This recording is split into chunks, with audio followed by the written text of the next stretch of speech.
오늘 우리가 지난주 말씀드린 것처럼 기쁨의 50일 이제 시작을 하게 되었습니다. 우리 부활절 이후에 첫 번째 주일 맞이하는데 우리가 기쁨의 50일을 보내면서 시작하는 게 하나 있습니다. 그것은 바로 터치 사랑을 만지다라는 프로젝트입니다. 여러분들 오늘 예배 드리시면서 이 제 양쪽 강단에 여러분들 마음속에 신경을 썼구나, 갑자기 돈 좀 썼구나, 좀 이런 생각을 하실 수 있을 것 같은데, 저런 글자를 정식 용어는 잘 모르겠습니다. 이게 일본 말인지 어떤 말인지 모르겠는데 저런 글자를 그 스카시 간판이라고 그러더라고요. 입체적인 간판. 그런데 우리가 이것을 만들면서 이제 약 기쁨의 50일이 진행되어지는 동안 좀 더 길어지면은 한 주 더 할 수도 있을 텐데 한 달 반의 시간 동안 이 글자를 세워놓고 우리가 함께 좀 기도하며 마음을 모으는 시간을 가지려고 합니다. 과연 여러분도 우리가 함께 무엇을 터치해야 할까요? 정확한 것은 바로 하나님의 사랑을 만지는 것일 겁니다. 우리가 그래서 지난 설교 시리즈를 믿음이 사랑을 만지다라는 주제로 함께 은혜를 나누었었습니다. 그러나 정확하게 말씀을 드리면 우리가 만지는 것이 아니라 하나님께서 우리에게 찾아와 주셔서 우리의 영혼을 터치해 주셨다라는 것이죠. 그리고 그분이 주신 은혜와 감동으로 우리가 새로운 생명을 누리게 되었습니다. 이제 우리들은 여기서 머무를 수 없습니다. 이제 우리가 받은 은혜를 세상을 향하여 흘려보낼 수 있어야 한다라는 것입니다. 예수 그리스도의 부활이 우리 지난주 말씀과 같이 베드로와 요한의 삶을 통하여 드러났었던 것처럼 이제 우리들의 삶을 통하여 예수님의 부활이 드러나야 됩니다. 여러분들의 각 개인의 인생을 통해서 예수님의 생명이 정말 전인격적으로 증명되어야 한다라는 사실입니다. 오늘 우리가 선택한 요한복음 11장의 본문은 부활주일에 많이 다루는 본문입니다. 바로 예수님께서 베다니에 사는 마르다와 마리아의 오라버니, 오빠가 되는 나사로를 살리는 장면이 나오기 때문입니다.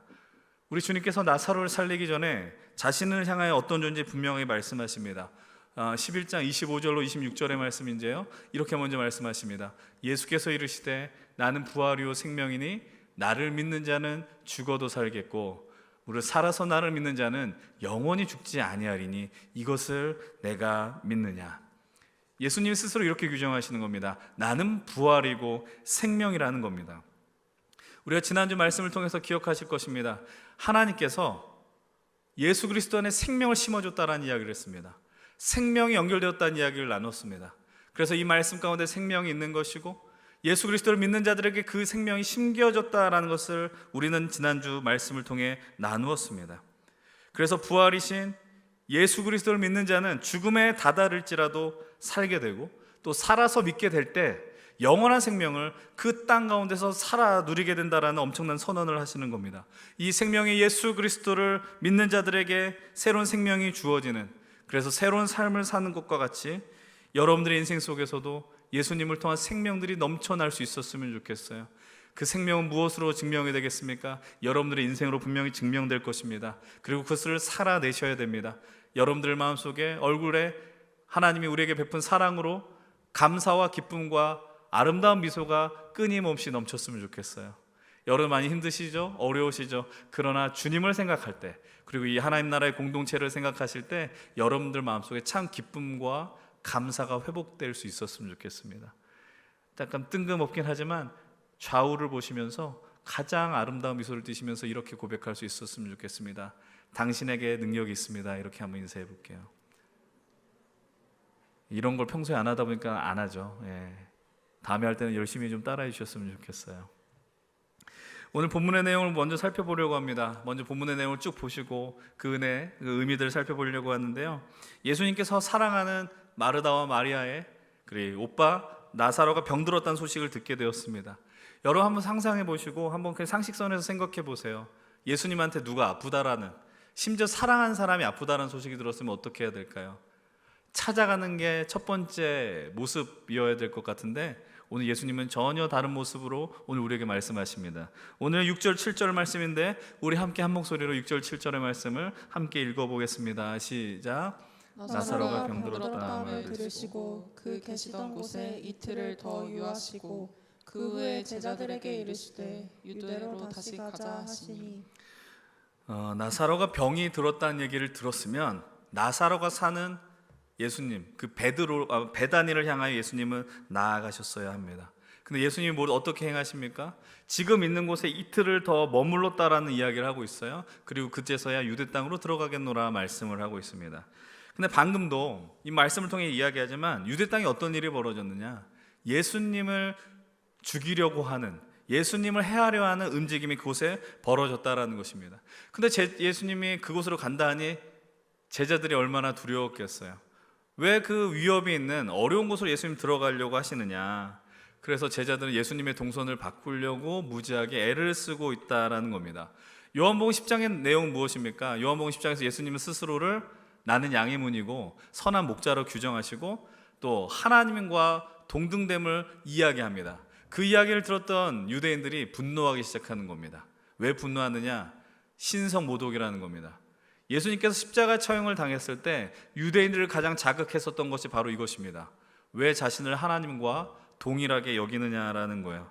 그래서 예수님을 향하여 돌을 들었다라고 성경은 이야기하고 있는 것입니다. 그런 때에 예수님께서 아주 중요하며 또 제자들이 이해하기 어려운 말씀을 한 가지 하십니다. 오늘 본문 9절과 10절입니다. 함께 읽어보겠습니다. 예수께서 대답하시되 낮이 12시간이 아니냐? 사람이 낮에 다니면 이 세상의 빛을 보므로 실족하지 아니하고 밤에 다니면 빛이 그 사람 안에 있는 고로 실족하느니라. 아멘. 우선 여기서 말하는 시간의 개념을 좀 우리가 이해할 필요가 있습니다. 오늘 우리는 24시간의 개념을 갖고 살아갑니다. 지금 우리는 1시 52분, 약 2시 전 24시간으로 변환해서 표현을 하면은 14시 직전에 놓여 있죠. 그러나 당시 시간은 24시간이 아니라 12시간의 개념을 갖고 있다라는 겁니다. 근데 뭐라고 얘기하시는 거예요? 낮이 12시간이 아니냐? 어떻게 왼종일 낮일 수 있습니까? 이렇게 이야기하는 게 정상입니다. 낮은 6시간 아니냐? 이렇게 말씀하셔야 된다고요. 근데 왜 12시간이라고 이야기를 하실까요? 왜 온종일 낮이 될 수 있느냐라는 겁니다. 이 말의 의미는 바로 생명의 빛이 되신 예수님이 지금 이들과 함께 있음을 의미하는 것입니다. 예수님이 계신 그 자리는 어둠이 물러갑니다. 낮이 될 수밖에 없다라는 겁니다. 여러분들 깨어있을 때 여러분들이 무엇을 합니까? 일을 하는 것이죠. 주님이 낮이 12시가 아니냐라고 말씀하시는 이유는 내가 지금 일을 해야 하는 시간이다라고 지금 그 말씀하고 있다라는 거예요. 낮의 시간을 보내는 동안 사람들이 위협을 합니다. 돌을 듭니다. 너는 신성모독하지 말라. 돌을 들어 예수님을 죽이려고 합니다. 그러나 예수님은 지금이 낮이에요. 그런 위협이 있어도 예수님이 해야 하는 일을 감당해야 한다는 겁니다. 그래서 유대 땅으로 다시 들어가겠다라고 이야기하는 겁니다. 예수님이 워커홀릭이기 때문이 아닙니다. 생명 살리는 일을 포기할 수 없기 때문에 유대로 들어가시겠다 말씀하시는 거예요. 그리고 유대로 들어가는 이제 분명한 목적을 말씀하십니다. 본문 11절입니다. 이 말씀을 하신 이후에도 이르시되 우리 친구 나사로가 잠들었도다. 그러나 내가 깨우러 가노라. 나의 사랑하는 친구 나사로가 잠들었으니 내가 이제 깨우러 가겠다라고 이야기하십니다.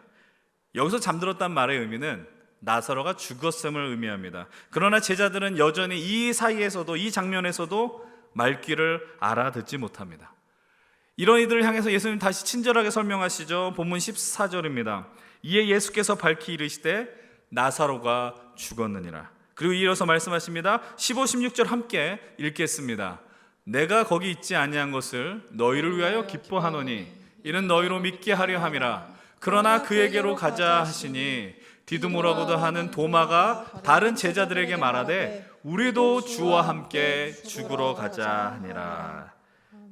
이 구절에서 우리가 좀 이해하기 어려운 말씀을 보게 되죠. 내가 거기 있지 아니한 것이 너희를 위해서 기쁜 일이야 라고 이야기를 합니다. 왜 이렇게 말씀하실까요? 너희로 믿게 하기 위해서. 예수님이 생명의 주가 되심을 믿게 하기 위해서 내가 그곳에 있지 않은 게 기쁘다라고 말씀을 하십니다. 만약 예수님이 베다니로 나사로가 병들었다는 소식을 듣고 바로 가셔서 고쳐주셨다면, 치유시켜 주셨다면 그것도 놀라운 일이 될 것입니다. 그런데 제자들은 그 모습을 꽤 많이 봤거든요. 신선하지만 신선하지 않은 것입니다.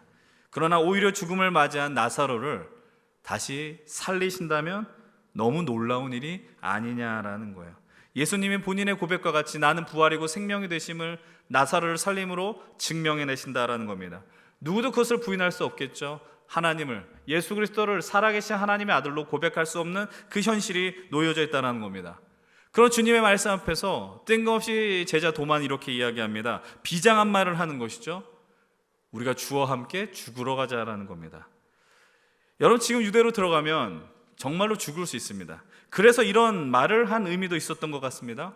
그러나 아마 도마가 이런 말을 왜 했는지 본인도 그 당시에는 알지 못했을 겁니다. 여러분, 교회 전승과 도마 복음을 보게 되면 도마는 인도 쪽을 향하여서 복음을 전하러 떠나게 됩니다. 그리고 그곳에서 순교를 당합니다. 아마 이 표현은 우리가 이렇게 해석할지 몰라요. 예수님의 제자로 살아간다는 것, 예수님의 말씀을 붙들고 살아간다는 건 생명을 걸어야 하는 일이며 목숨을 걸어야 하는 일인지 모른다라는 것입니다. 여러분, 오늘 우리는 교회를 다니며 예수님을 믿는다고 해서 여러분들의 목숨이 위협을 당하지는 않지만 아마도 앞으로 살아가면서 많은 시선들, 어려운 시선들을 맞이해야 할지 모르겠습니다.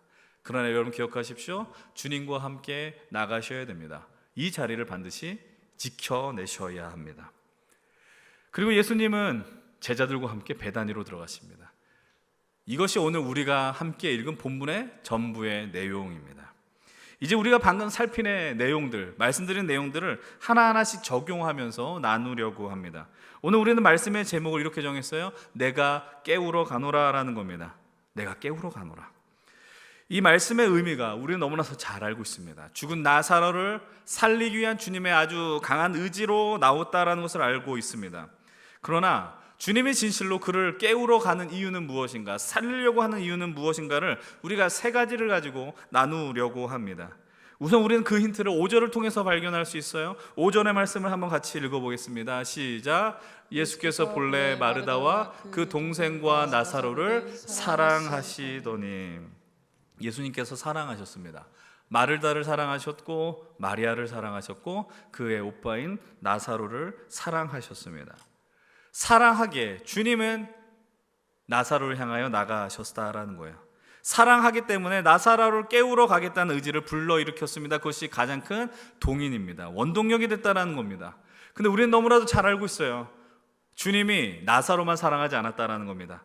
오늘 우리들도 사랑하셨다라는 겁니다. 동일하게 사랑하고 계시더라라는 겁니다. 그래서 주님이 어떤 일까지 벌이셨습니까? 그 거룩하신 하나님이 시간과 공간에 제한이 없는 전지전능한 하나님께서 한계 투성인 정말 죄 가운데 있는 인간의 세계로 들어오셨다는 겁니다. 왜요? 우리를 깨우기 위해서, 우리 잠들어 있는 우리를 깨우기 위해서 인간의 몸을 입고 오셨다는 것입니다. 이 사랑은 오늘도 여전히 유효하고 우리를 가장 깨우는 큰 힘이 된다는 것을 기억하시기 바랍니다. 오늘 이곳에서 여전히 주님이 여러분들의 영혼을 깨우기 위하여 이루시는 일이 있음을 여러분들 믿으셨으면 좋겠어요. 오늘 이 예배 가운데 이 말씀을 통하여 우리 주님은 여러분들을 깨우기로 원하신다는 겁니다. 이 깨운다란 말의 의미는 여러분들이 예배 시간에 피곤해가지고 잠이 들어서 깨운다라는 의미가 아닙니다.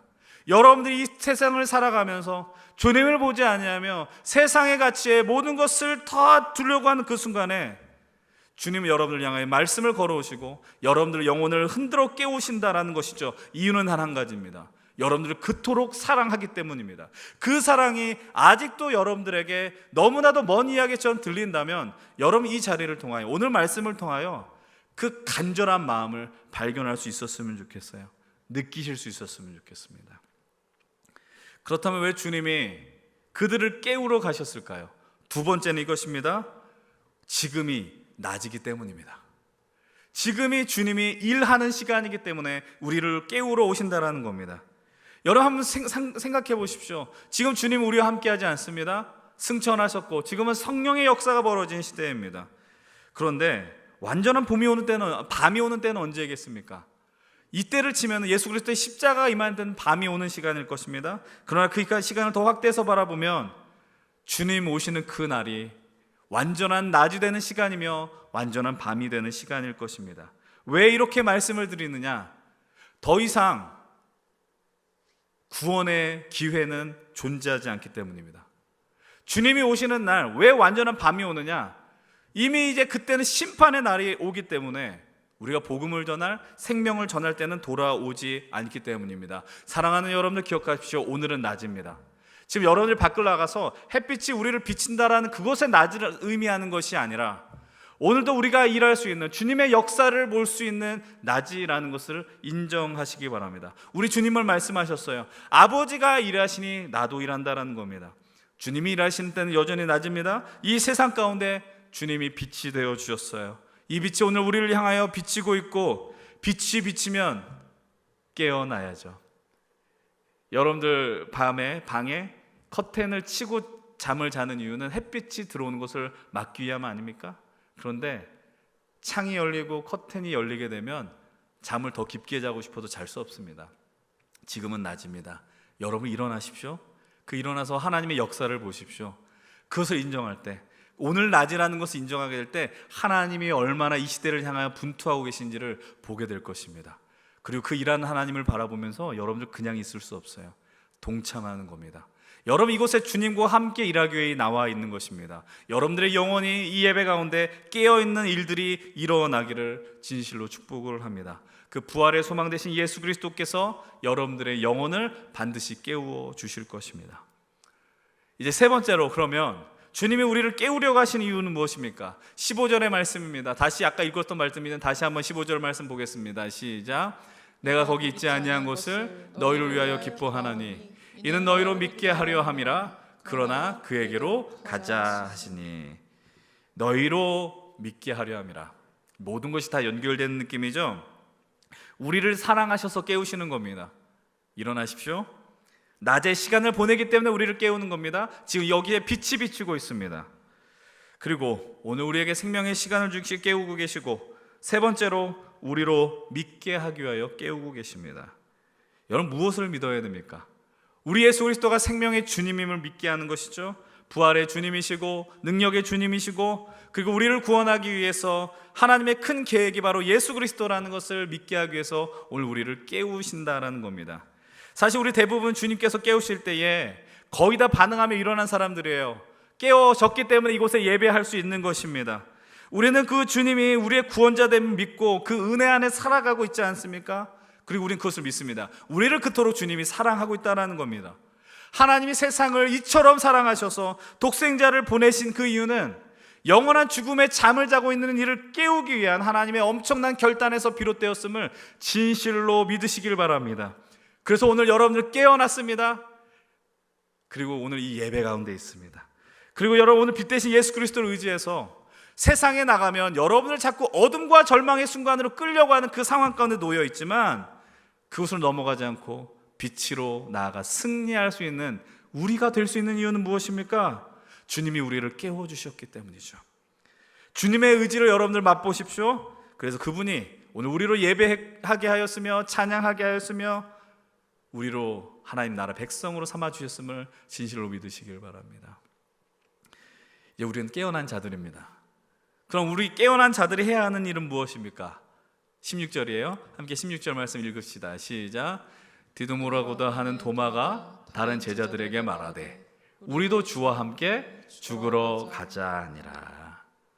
우리도 주와 함께 죽으러 가자. 아까 말씀드렸던 것처럼 도마 스스로 이 말이 무슨 의미인지 몰랐을지 몰라요. 아주 쉽지 않은 외침이었을지도 모르죠.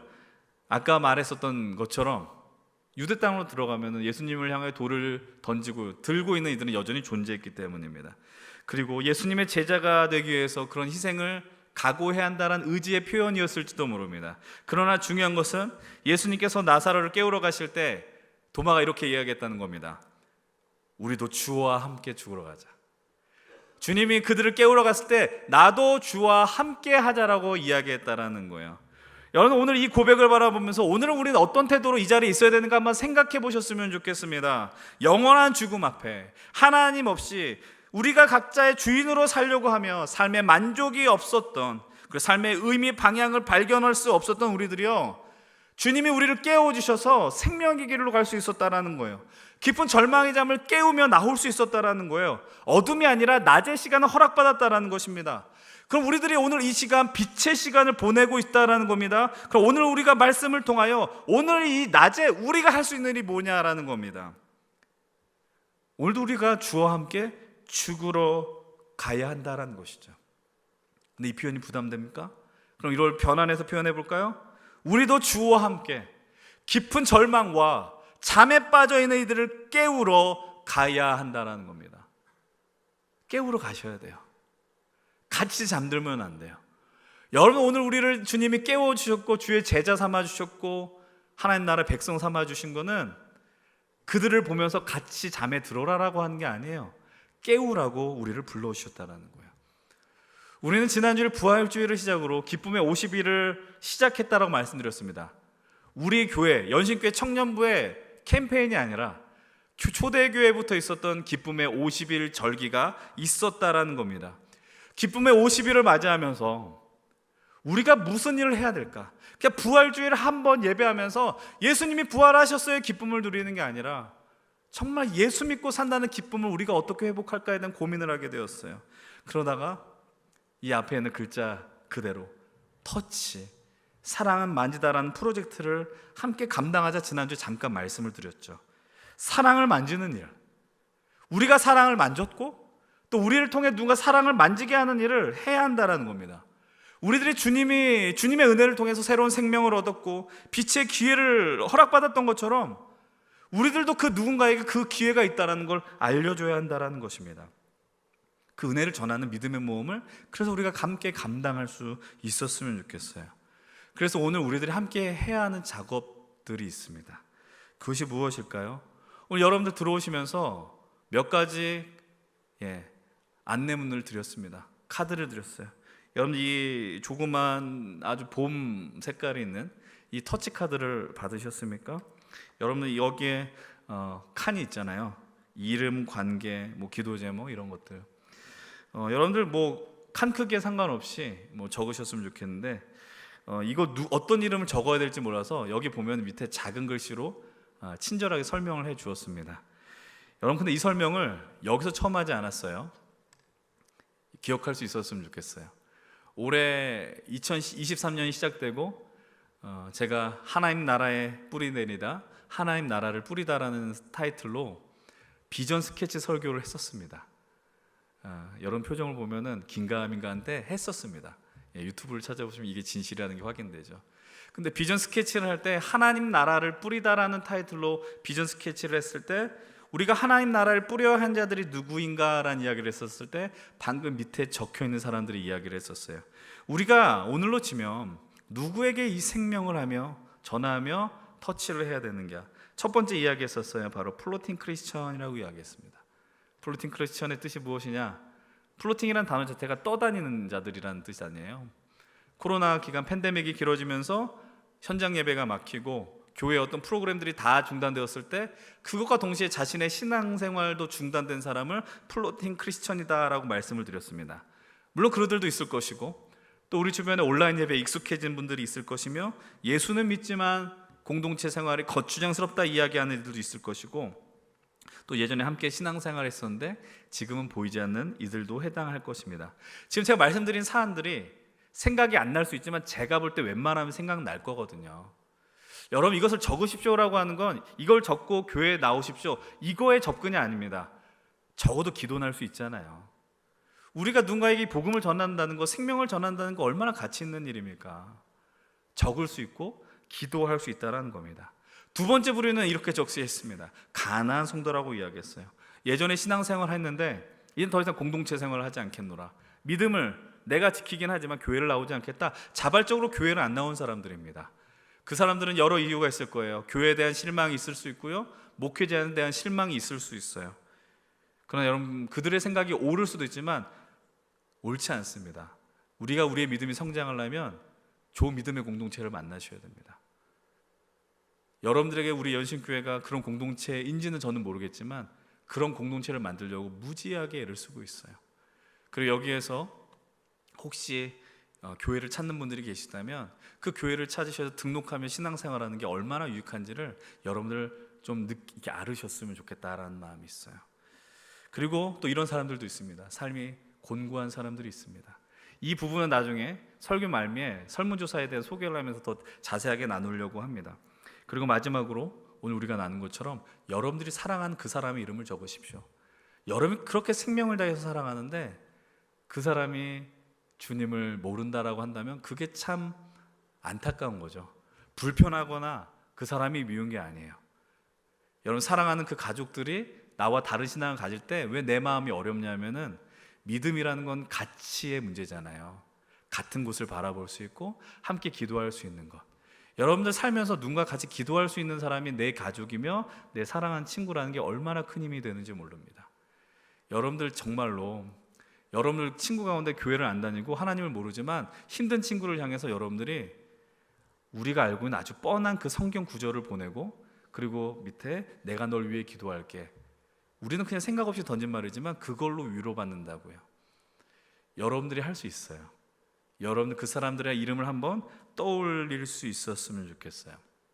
그래서 오늘 예배가 끝나고 목장 모임을 할 때 적으셔서 여기 보면은 작성자 보관용이 있고 제출용이 있습니다. 제출해서 어떤 날에 이 사람을 데려오건 안 데려오는가 감시하겠다라는 게 아니라 같이 기도하겠다라는 겁니다. 여러분 기도할 수 있습니다. 기도라도 하십시오. 그리고 그 기도의 능력을 체험하십시오. 기도하면 용기가 생겨요. 예전에 내가 그 사람에 대해서 말을 못했는데 기도하면 용기가 생겨요.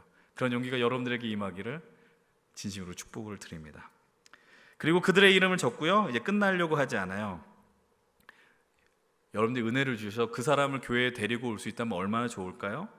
그래서 그들을 초청할 수 있는 자리가 있다면 또 그것도 얼마나 되게 귀한 자리이겠습니까? 물론 그 자리가 부담스럽다면 억지로 오라고 할 필요는 없습니다. 그래도 우리가 이 기쁨의 50일 시간 안에 그들을 부를 수 있는 자리를 마련하려고 합니다. 그래서 디데이로 잡은 날이 언제냐면 5월 14일입니다. 5월 14일 중간고사도 끝나고 봄이 막 깊어지는 그때인데, 그때 우리가 내가 사랑하는 사람들을 불러서 함께 복음을 나눌 수 있다면 얼마나 좋을까요? 그날이 하필 또 감사하게도 교단이 정한 청년 주일이더라고요. 그래서 저는 이 날의 예배의 타이틀을 이렇게 정해봤습니다. 스프링 워터 워십이라고 정해봤어요. 봄, 물, 예배 이게 아니고 스프링 워터가 샘물이라는 거예요. 샘물. 저는 우리가 있는 이 공간에 그 생명의 그 물들이 막 터져 나왔으면 좋겠어요. 우리 지난주 찬양한 거 기억나십니까? 꽃들도 이곳에 생명샘이 솟아나 정말 하나님의 은혜가 풍성히 넘치는 것을 상상해 봤어요. 저만 상상하지 않았으면 좋겠어요. 이곳에 함께하는 이들이 예수 그리스도의 은혜를 누릴 수 있었으면 좋겠어요. 그래서 5월 14일과 21일 2주에 걸쳐서 유상 컨셉으로 예배를 드리려고 하는데, 그게 뭐냐면 우리가 이렇게 저 혼자 일방적인 설교가 아니고요, 우리가 가끔 수련회 때 나누었던 어떤 대화식 설교를 좀 진행하려고 합니다. 그래서 여러분들도 오늘 설교가 철저하게 광고 설교라는 걸 염두에 두셔야 돼요. 이 설문지를 나눠드렸습니다. 근데 여기 타이틀이 뭡니까? 스프링 워터 워십에 나눌 설교 주제를 설문조사한다라는 겁니다. 여러분들이 평소에 궁금했던 것을 체크하십시오라고 하는 게 아니고요, 물론 그거를 하라고 할 수 있는데 여러분들이 그 심정이 되었으면 좋겠어요. 어떤 심정이냐면 내가 교회에 처음 오고 내가 하나님을 잘 모르거나 기독교에 대해서 잘 모른다. 좀 약간 도발적인 질문들이 많이 있지 않습니까? 하나님이 진짜 계십니까? 세상에 여러 종교가 있는데 하나님을 믿어야 되는 이유는 무엇입니까? 혼자 잘 믿으면 되지 교회 나올 필요가 뭐가 있습니까? 기독교에만 구원이 있습니까? 그런 질문을 통해서 말씀을 준비하려고 합니다. 근데 여러분들이 관심 있는 거에 체크를 해주셔서 그렇게 예배를 준비하려고 하는데, 저는 이것을 왜 하냐면은 여러분들 함께 동참했으면 하는 마음이에요. 그냥 저기 앞에서 임원 몇 명이, 리더 몇 명이 움직이는 게 아니라 우리가 함께 이 예배를 준비하고 세워나가야 된다라는 것을 느낄 수 있었으면 좋겠어요. 그리고 이런 마음들도 있었으면 좋겠습니다. 이렇게 예배를 준비하면서 우리 가운데 함께 신앙생활하다가 믿음의 회의가 느끼셔 떠난 사람들이 상당히 많이 있을 겁니다. 근데 오랜만에 교회에 왔을 때 그래도 최소한 열심히 준비했구나, 정성을 다해서 준비했구나, 저는 적어도 그런 느낌을 받을 수 있었으면 좋겠다는 거예요. 그래서 제가 여러분들에게 정말로 부탁드리는 게 있습니다. 그 부탁은 다 있을 때 부탁을 드려야 되지만, 그래서 오늘도 부탁드리고 다음 주에도 부탁드리려고 해요. 그래서 5월 14일 여러분들 예배가 있을 때, 이 스프링 워터 워십을 우리가 드릴 때 이런 부탁을 드린다는 게 정말 우스운 얘기긴 한데, 정말 예배 안 빠지셨으면 좋겠어요. 지금 주일 성수의 개념이 너무 희박해져가지고 한 달에 한두 번 오면 되지, 뭐 지금 대학교 기말 중간고사니까 내가 시험 때문에 빠져도 되지라는 아니란 생각으로 있지 마시고 내가 예배 드려야지. 근데 이 날만큼은 예배를 정말 지킬 수 있으면 좋겠어요. 여러분 사정이 있을 수 있습니다. 직장 생활하면서 그날 당직을 할 수 있고요, 정말 불가피하게 어떤 힘든 일이 벌어질 수도 있다고요. 근데 이날만큼은 당직표를 좀 찾아보셔서 바꿀 수 있으면 바꿀 수 있으면 좋겠고, 내가 그날 내 친구가 너무 나를 유혹하는 거야, 캠핑 가자고. 지가 유혹을 해야지 왜 유혹을 당합니까? 그들과 함께 할 수 있도록 의지를 갖고 나올 수 있었으면 좋겠어요. 그래서 리더들에게 부탁을 드린 건 그날 목장 총동원 주일로 삼으셨으면 좋겠어요. 목덜미를 잡고 끌어 나오십시오. 함께 예배할 수 있는 그런 축제의 날이 될 수 있으면 좋겠다라는 거예요. 함께 예배를 통해서 마음을 모아서 우리가 최선을 다해서 준비했다라는 걸 증명할 수 있었으면 좋겠어요. 이 날만 최선을 다하지 않아요. 여러분들이 저를 어떻게 볼지 모르겠지만 정말 최선을 다해서 예배를 준비하려고 해요. 최선을 다해서 하나님의 은혜가 여러분들에게 전달되길 바라는 마음으로 노트북 앞에 서서 설교를 준비하고 타자를 쳐서 원고를 작성해요. 하나님의 말씀이 여러분들에게 새겨지길 간절히 바라는 마음으로 설교하는 장면을 상상하면서 타이핑을 친다고요. 그런데 이날만큼 더 간절한 마음으로 소망할 것입니다. 하나님 이곳에 참여한 이들에게 그들의 영혼이 깨어지는 역사가 벌어지게 해달라고, 그 마음을 갖고 나아갈 거예요. 정말로 진실로 이것이 생명샘이 되고 샘물이 터져 나오는 놀라운 그 기적의 현장이 되길 진심으로 축복을 드립니다.